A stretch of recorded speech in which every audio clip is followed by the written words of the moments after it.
Hey everyone, we are live from my home in Palo Alto, and I'm live here with a few friends, Lizia, Tomas, and Maria, and we got some bad news yesterday, right? That the government is going to end the DACA program in 6 months, and is now kicking it over to Congress, who will hopefully do the right thing and pass a permanent legislative solution, something like the DREAM Act.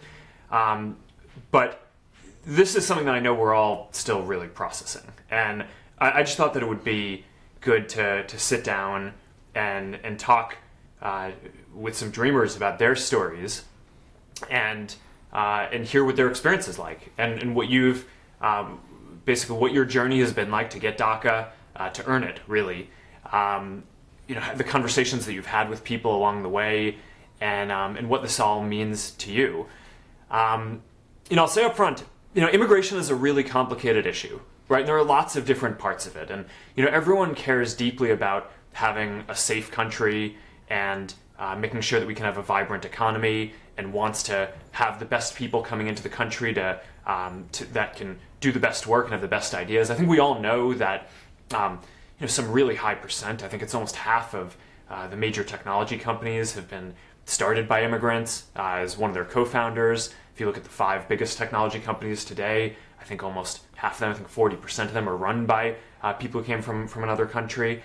On the economic side, and then on the cultural and moral side of the question, it's just, there are lots of different parts to the immigration problem, but the part that we're going to talk about today with dreamers, or young folks like you all, who have been brought to the country at a young age, have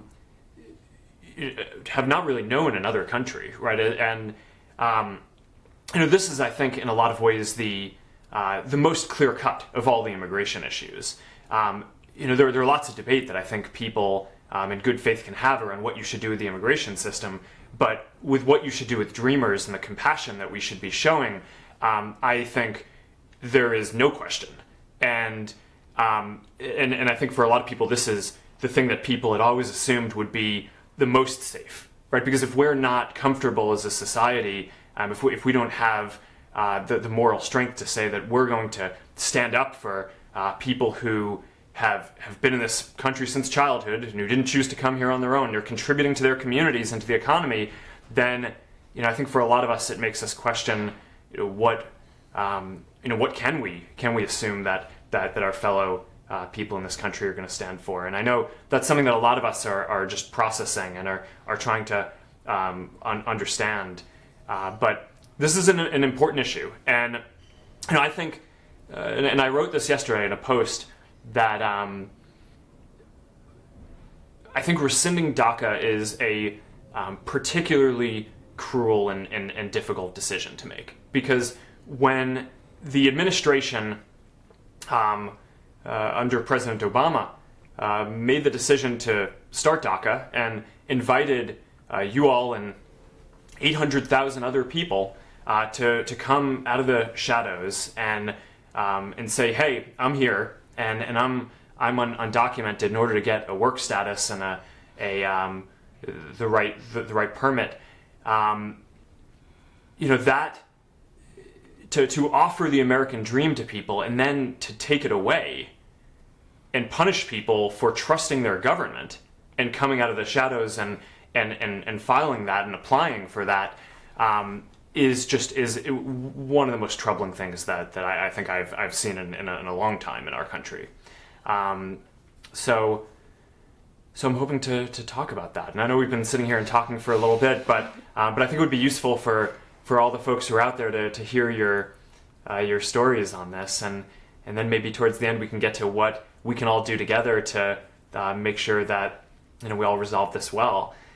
But maybe I'd love to start just by having you each tell your story about how you came to the country, how you earned DACA, and what that means to you. So I don't know if you want to get started. Sure. Thanks for having us over.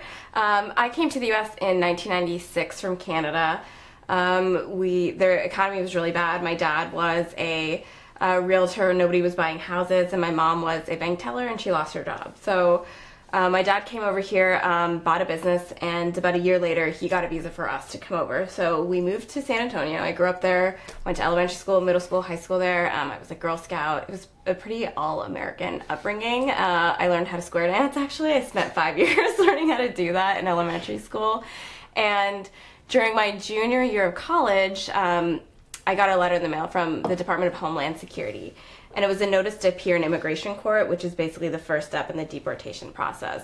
I had never, that was the first time I'd learned that I was undocumented, just because I always had a driver's license and I had a social security number, and I did all the things that Americans do. And so when I got that letter, I was completely blindsided.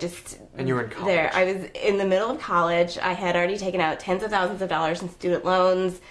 It's hard, I think, as sort of, being like 20 years old and learning that you are not supposed to be here, because I grew up as an American.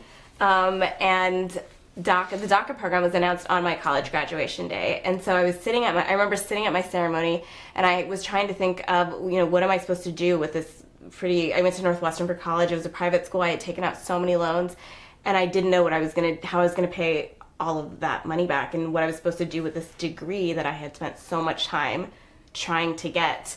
And on that day, the DACA program was announced. And fortunately, because of that program, I was able to get a work permit, and I got a job. I got 2 jobs, actually. I started a small business writing resumes for people to help Americans get jobs. I bought a house. I bought a car. I think it was so transformative, not only economically, but just mentally, knowing that there is certainty that I can have, and being able to like get back to this country that I call home. I think for me, it's like really hard to reconcile even today, the fact that I'm technically, undocumented, just because I just feel American in every single way. And I think what DACA has also done for us is, as dreamers, we know, we recognize why the program is so transformative, and I think we have such a deep sense of gratitude and appreciation for what the program does, and we want to give back. Like that's what DACA allows us to do. Yeah, and I think I didn't call this out up front, but Lizia and Maria work at Forward, which is the organization that a group of tech leaders and myself helped to start a few years back to advocate for immigration reform overall. Not just for the tech industry, but the biggest issue, of course, is how do we as a country act with heart for the 11 million folks who are here who are undocumented, of which about somewhere between maybe 2.3, 2.5 million folks are dreamers, and of that, about 800,000 have earned DACA. So we have some history in terms of working together on this. And I know that this is something that you focused on for a while, but it's just amazing. I mean, coming here from Canada and growing up and not realizing that your country might not give you the full access to benefits or citizenship, and you have no pathway currently to become a citizen. Right. But your family is here. I mean, this has been your life. Right, and we came on a visa, so I spent my entire life trying to get legal, and but we fell out of status because one time our lawyer filed our paperwork late, and another time the employer sponsoring us sold his business, and so because of that change in ownership, we had to restart the entire application process. So we tried really hard, and we played by the rules, and it just it's been 21 years and we are still out of status, and there's nothing that we can do to fix that. Yeah.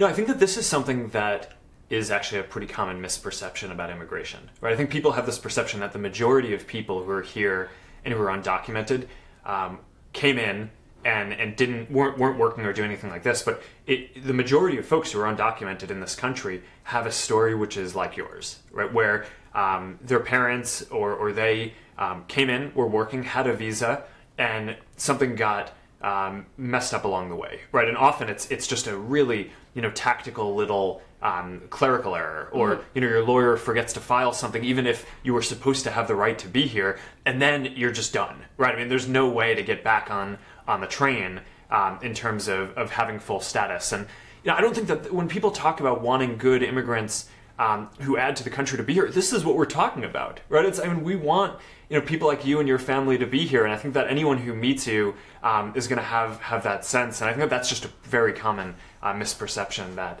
folks have about this. So Tomas, Yes. Why don't you share your story around how you and your family came to the country? Yeah, so thank you once again for having us here. I really appreciate your invitation. But my story starts a little bit different. Before I was born, my father abandoned our family, and I was born in Mexico in a very poor town, and my mother had very tough decisions to make when I was born.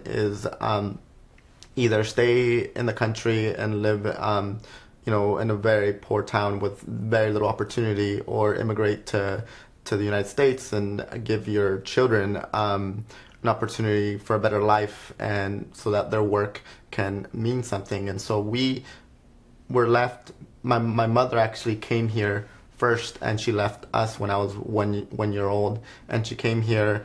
And for the second time in my life, when I look back at it, I feel like a second parent abandoned me. But like in the words of Agatha Christie, a mother's love is like nothing else in the world.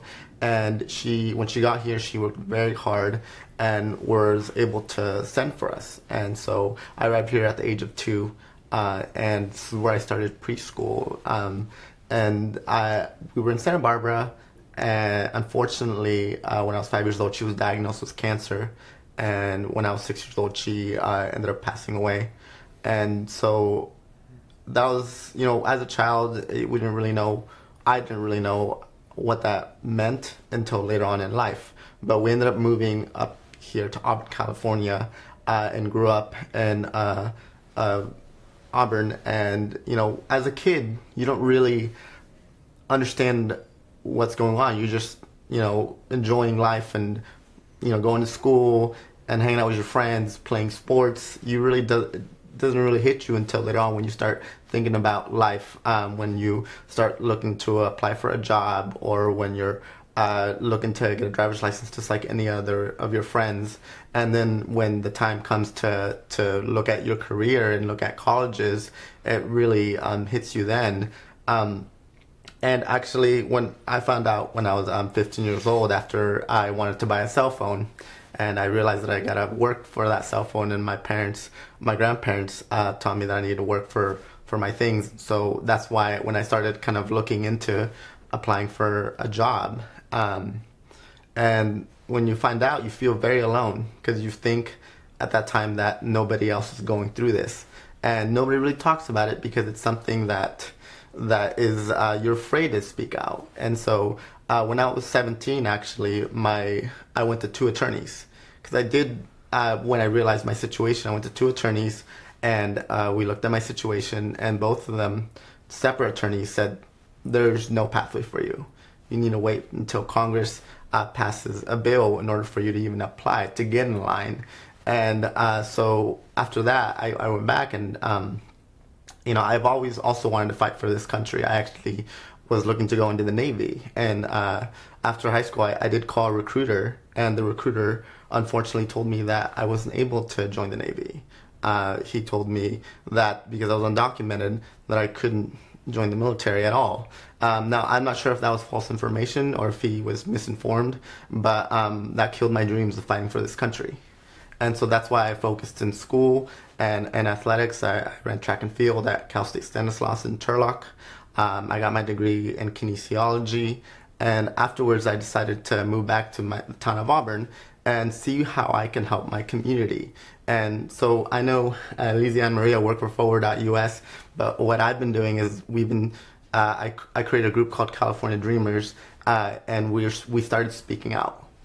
We started telling our stories, educating the community, but also we wanted to be the solution of some of the issues in our community, which is homelessness and other issues like with veterans and seniors. And so on top of educating the community, we started also serving the community, and so that's what my group does.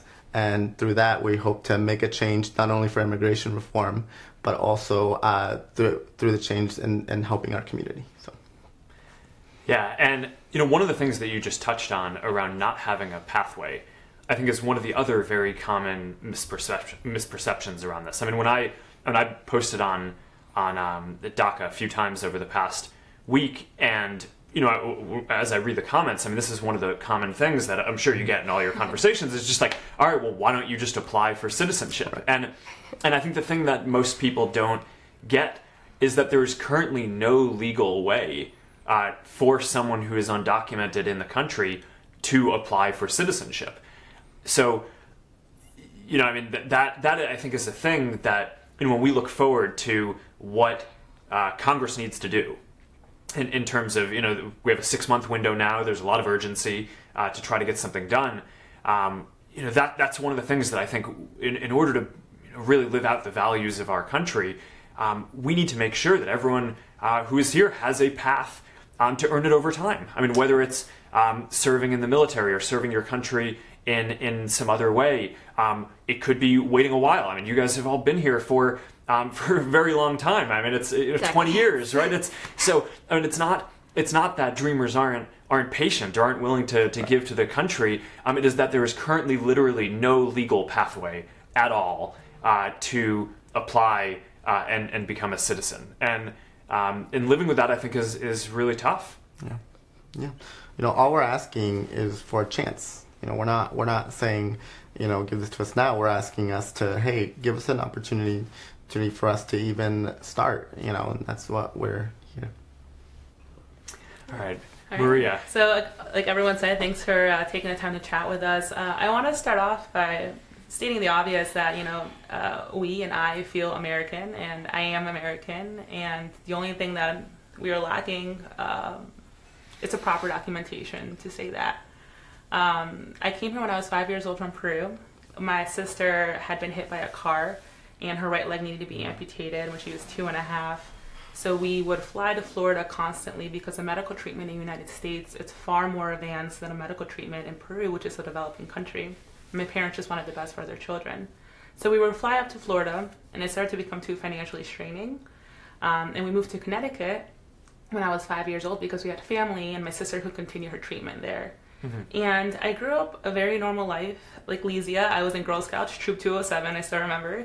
I played basketball, I played the clarinet, wasn't that great at it, but... Me too. Yeah? I also played the clarinet and was not good. Yeah. I think I should have picked another instrument, but, I invested in the clarinet, and I had great friends, and I had a really good education, and I always knew that there was something different with my family. My mom would get really tense when she would drive by a police officer because when you're undocumented, you can't get a license in many states. So my mom would get really tense, which kind of conditioned me to get really tense when we would drive by a police officer, even if I was in another car and my mom wasn't driving. And then when I got to high school and I turned 16, I knew we were undocumented, but I didn't really know what it meant or specifically what it would mean for me. And then when I turned 16, I realized that I had no social security number, so I couldn't apply to get a driver's license and I couldn't get a job. And I found myself making up all these excuses to my peers. I would tell them I can't get a license because my sister was hit by a car when she was really young and her leg had to be amputated, and my mom's just really nervous about me driving. So it was different stories that I would fabricate to try to appear as normal as I could to my peers. And then later on, when I was a senior in high school, and I had done well in high school, I had applied to colleges, I had gotten accepted. But when you're undocumented, you're not eligible to get financial aid, and you're also not eligible for many government loans and grants. And my mom is a housekeeper, and even though she's worked tremendously hard, and she's always made sure that me and my sister had everything we needed, there really wasn't a way for her to be able to pay thousands and thousands of dollars every year to put me through school. So that was one of the really hard moments that I had to accept, and I had to accept that I was undocumented and what that meant. And then ironically, on the last day of high school, I had just finished taking an exam for social studies, and I got a text. President Obama has announced a Deferred Action Program for Childhood Arrivals, DACA, and I didn't really know what that meant. I couldn't process it, but I knew at that point that my life was about to change. And since then, the lives of 800,000 other people like myself, our lives have changed. So that was one of the big moments in my life. And then shortly after, in 2013, in the summer of 2013, my grandmother passed away in Peru, and it had always been one of my mom's dreams to go back and see her parents. But when you're undocumented, you can't leave the country because you can't come back in. And my grandma passed away, and my mom had to watch her mother's funeral through an iPad. And I will never forget the screams my mom let out as she was hugging this iPad as if she was hugging her mom one last time.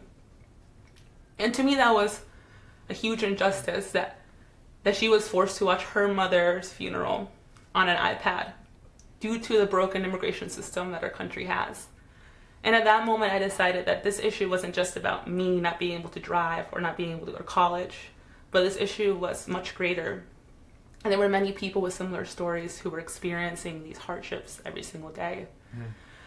So I went to school. I did 2 years at community college, and I worked really hard. I was able to get a scholarship that I worked very hard for at a four-year university. I graduated, and since then I have just been living my dreams of being able to work in the immigration space to make sure that no one has to experience what my mom had to experience. And DACA has allowed me to do that. You know, like I said before, I am American. I feel American. But there's also this weight that comes with it, that even though you feel American, you're constantly told that this country might not want to accept you, that you constantly have to plan for a life, or potentially you could be deported back to a country some of us haven't been to in decades. I haven't been to Peru in 19 years. So how do you plan for that? How do you plan to one day not be able to work? How do I sign a lease in a few months if I don't know if in a few months I'll have a job? And how do I prepare myself to go back to Peru? And I don't even know the accents in the language because I'm really bad at writing in Spanish because I grew up here. I went to kindergarten here, you know. And these are silly little thoughts that I have to start thinking about because of the current political state of where our lives hang. So we're, you know, like my friends here said, we're just asking for the opportunity to be able to stay here in the country we love and the country we grew up in, and the only country that we know as home. Yeah, and that's really powerful. I mean, there are a few things in what you just said that I think are really worth emphasizing. I mean, first, you are American, right? I mean, like you said, and our country is better for having you here, right? And not just because of the different diversity and experience that you bring, but because you all worked super hard, right? I mean, you're what we all want our children and our peers to go do, right? Work hard, go to college, train, do something you believe in, and push a field forward. And I mean, that's as American as it gets. And that's, you know, I think what we try to be about. So I mean, I really agree with you on that. The second thing you said that I think is really important is another common misperception that I see all the time, which is that people say, okay, well, these folks who are undocumented, you know, are they taking resources that should be going to other people who are here illegally? And I think one thing that people don't get is that when you're undocumented, you do not qualify for any federal benefits. You cannot get access to any scholarships, but you pay taxes. I mean, you've all had jobs, and you're all paying taxes. Either the company is paying for you, or you're paying income tax. So you're contributing to the society and the community and the economy through the work that you're doing, and getting none of the benefits. And that's something that it always bothers me when people say, hey, you know, these folks are taking resources that should go to people who went through the process the right way, as if there actually were a right way for you to be able to go through the process, which we already talked about. And so that one I think is just a really important thing to clear up. And the third piece around the police and talking about how you and your mom tense up. I mean, I've just sat with so many folks who are undocumented who tell me stories about how their landlord cheats them, or they get robbed, or sexual assault. I mean, if you get raped, God forbid, you aren't sure if you can go to the police because they might deport your family. And I mean, that is just an insane state for our country to be in. And I mean, that I think is something that is underscored in what you shared. I mean, you shared one story of this, but I mean, there are many more like this too that I think we've all heard in this community. That I just don't think anyone here who has good conscience should state that this is the way that our country should work. So thank you for sharing your stories. I want to move the conversation a little bit to conversations that you've all had with folks, right? Who, so you come out, you say you're undocumented, you're a dreamer, and people will come at you with all these different misperceptions about what that means. So I'm curious to hear, what are the common misperceptions that you've heard, other than some of the ones that we've talked about? I think we've hit on a few of them so far. But also in the conversations that you've had, what have you said that has actually changed some people's minds? When you've sat down with people, because a lot of people, I think the media likes to portray stuff as everyone is so polarized and they're hardened in their opinion. But as I've traveled around the country, my perception is most people are good and most people are pretty open-minded, right? When you sit down and talk to people, and I bet that each of you has had an experience where you've talked to people about this program who might have come in with a different attitude, but after hearing your story, came away with a different opinion. And I'm curious how that went. So I don't know which of you wants to start on this one.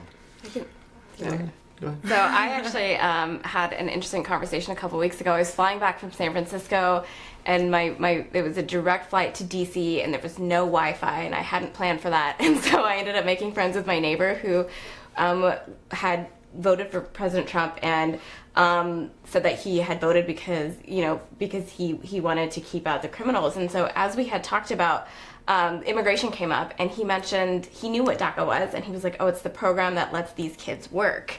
And I was like, "Exactly, it just lets us work." And his misperception was that people who are here without paperwork are sort of like using up welfare benefits. And as we had talked, he said, "Well, you've been here for 20 years. Why didn't you apply to get legal? And why don't you just go to a lawyer next week and apply now?" And for me, it was just interesting to hear his perspective, and I think listening made a world of difference.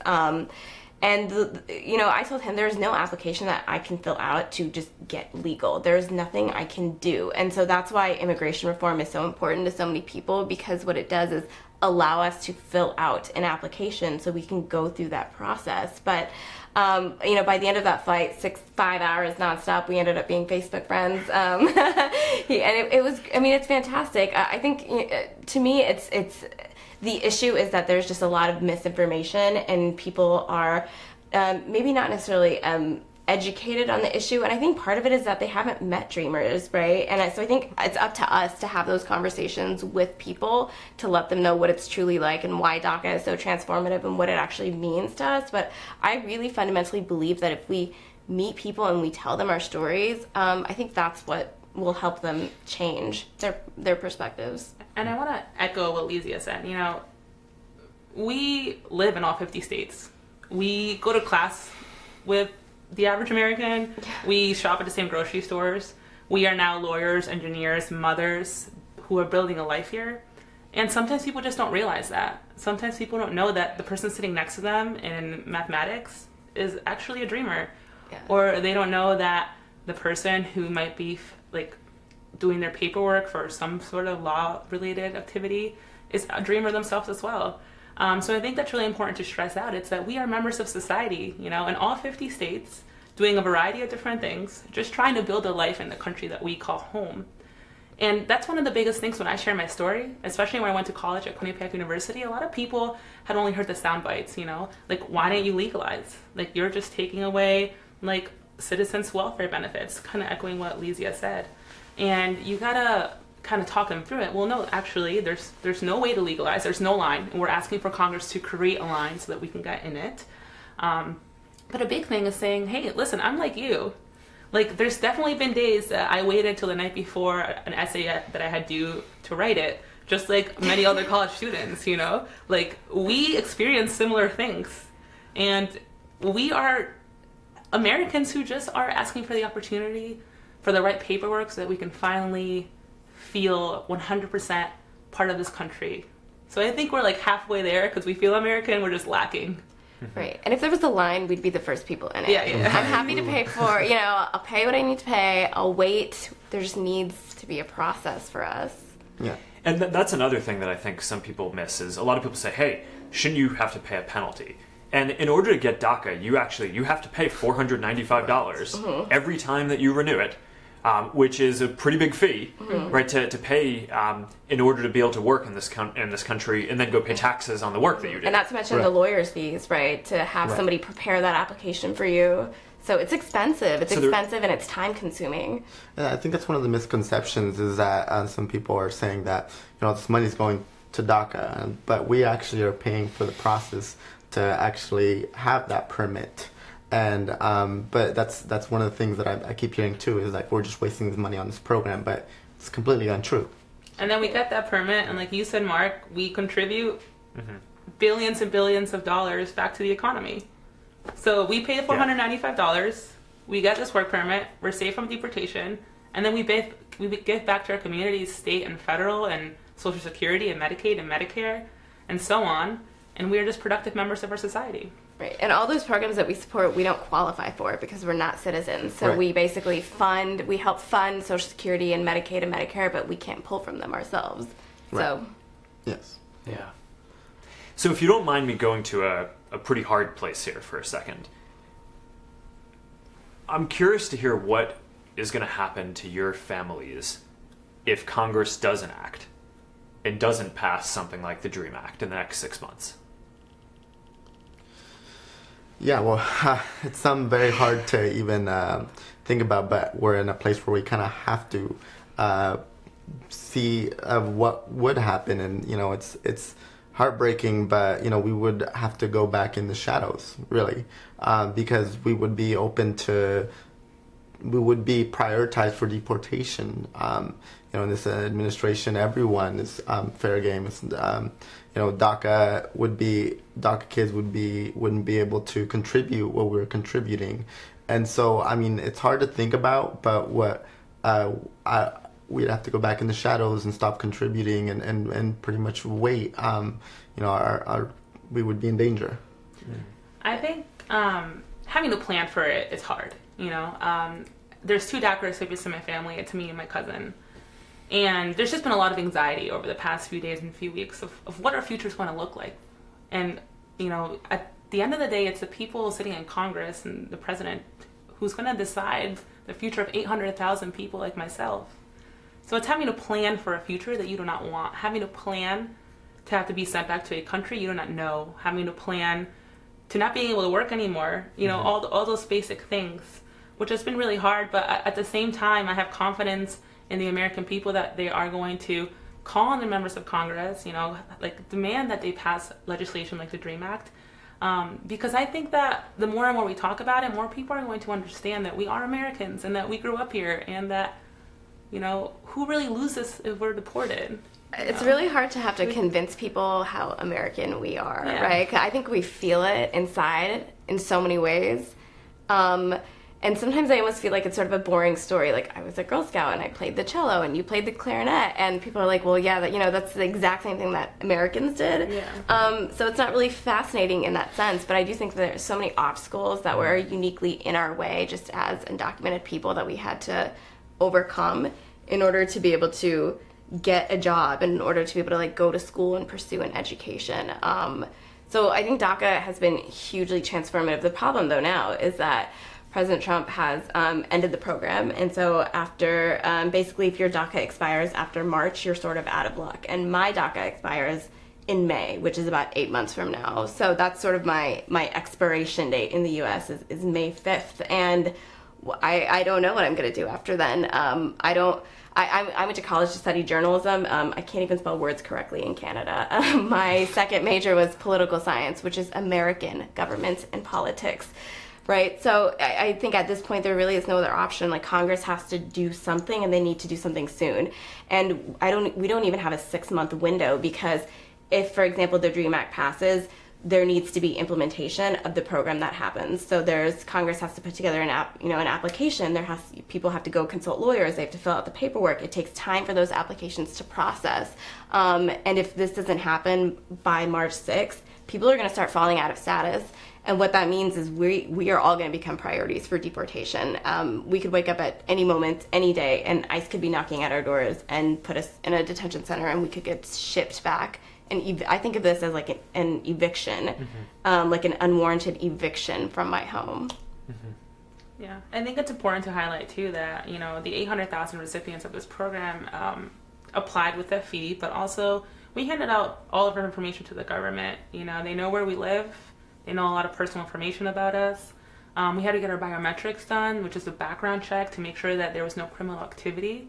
So all that has been done, and now if the program is ripped apart and there's no DREAM Act or no similar legislation, the government potentially will have access to all of our information, and we don't really know what's going to happen with that either. So that's just an added stress to having to plan around not having a job and, you know, not being able to drive and potentially being deported. Yeah.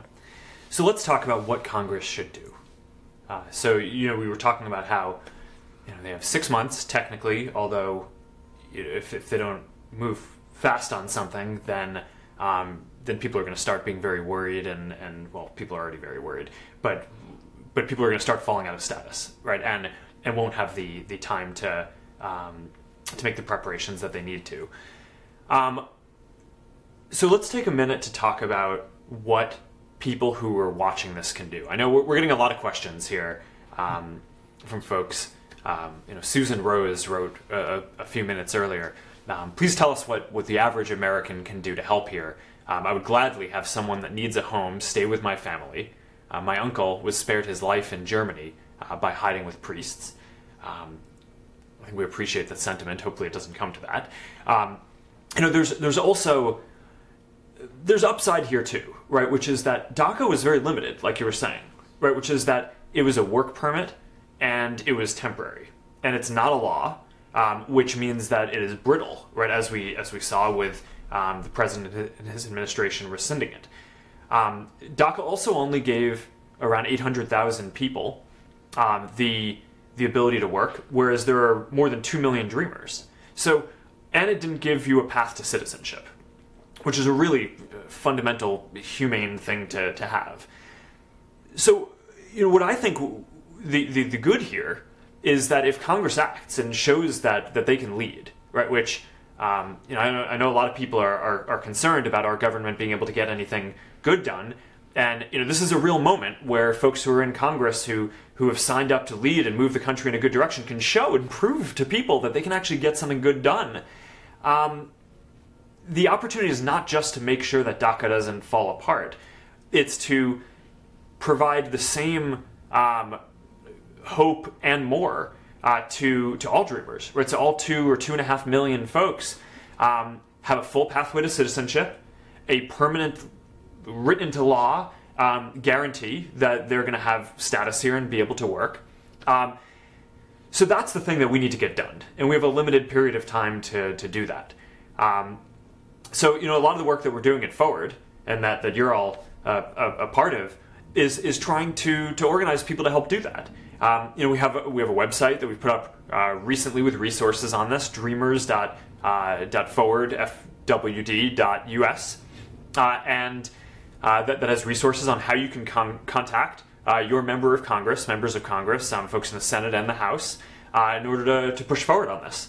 But I'm curious if you have any advice for the folks who are watching this on how they can help out being supportive to Dreamers and to help push this forward in Congress. I mean, I think at this point, this moment in history, the country has a very clear choice to make, right? We can call on our members of Congress to pass the DREAM Act immediately to protect myself and Tomas and Maria from deportation, or we can turn our backs on 800,000 Americans, people who know no other country. And so what we want to see people do is we would encourage them to call their member of Congress, call your representatives, call your senators every single day, demand that they pass the DREAM Act, demand that they bring this piece of legislation to a vote. And what this legislation would do is basically create an application that the three of us and 800,000 other people can fill out, so we can go through that background check, so we can become documented, so we can continue to work, so we can continue to give back to our country. I mean, I think it really boils down to the fact that we are already productive members of society, and if that gets taken away, if DACA is ripped away from us, that is not going to be possible for us. With DACA, I think the American dream is so close to us, like it is within reach for the first time in many of our lives. and without it, it feels like it is being ripped away from us. It feels really cruel. Right. And like you were mentioning earlier, there's a sense of urgency. We only have 6 months, and it's pretty tough to think about that. But, this is an issue that has bipartisan support. Both Republicans and Democrats are looking at different bills. In the Senate, there's the DREAM Act of 2017, and in the House, there's the Recognize America's Children's Act, and also the American Hope Act. So there's multiple bills out there that people can call and ask their members of Congress to support. And so, there's a lot that the people here watching can do is call, because they're the ones that, they're the constituents of some of these members, and that they will listen, and that's how the American process works. And I urge everyone to call and voice their opinion and their support. And you had a great conversation with Congressman Denham about this recently. Yeah, Jeff Denham, who's in the Modesto area, is a huge supporter, and he's leading on the Republican side and having conversations with different members of Congress. And I urge people on both sides to be doing that. Have this conversation.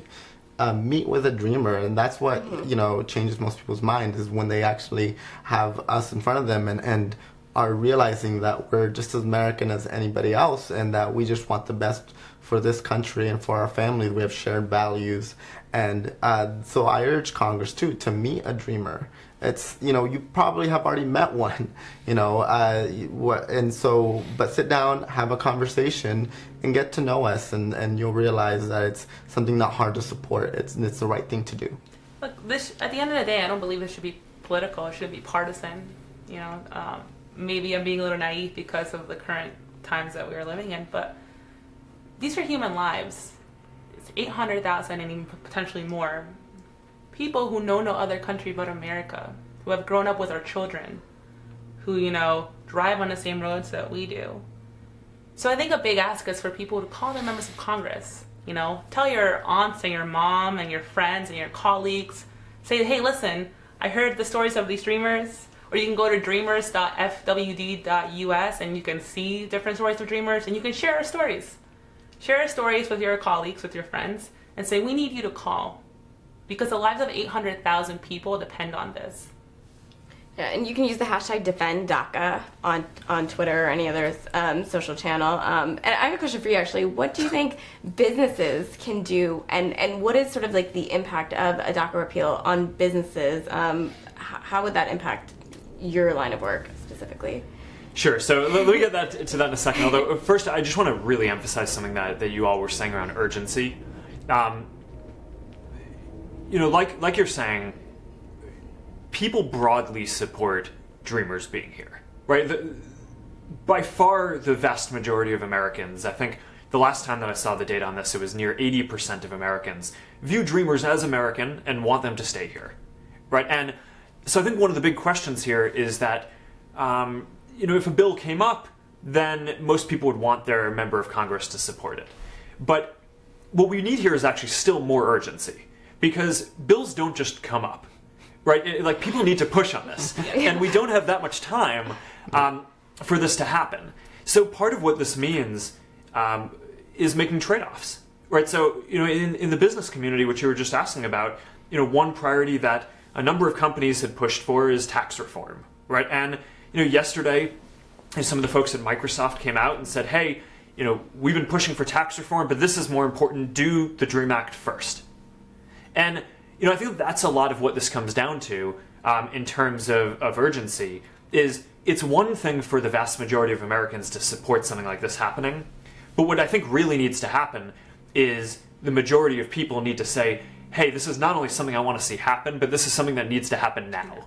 Because if it doesn't happen, then people's lives are going to be put at risk, and that's not going to be good for them. It's not good for what the country morally stands for. And like you're asking about, it's not good for our economy, because you're all doing valuable jobs that are serving someone, and you're serving different customers, and you're working jobs, you're at tech companies, and this is what the country is doing, right? And it would be just a massive setback, both morally, socially, and economically, if we fail to deliver on this. And We're getting a few more comments, I think, that are just worth highlighting here. And Kate Hansen wrote in, Lizia, Tomas, and Maria, you are so brave, and I agree with this, for sharing your stories and working so hard every day for your families and for millions of others. You make us all so proud. And I agree with her. And I know that the majority of Americans, your fellow Americans, do too. And in a time when it can, feel like, maybe the government doesn't seem like it always has your back, I just think it's important that you know that a lot of people stand with you. And we're going to fight alongside you to help get this resolved and get a good outcome, not just for the folks who are on DACA, but hopefully for all dreamers and undocumented folks. So thank you so much for joining me today. Thank you. Mark. Thanks so much. Thank you.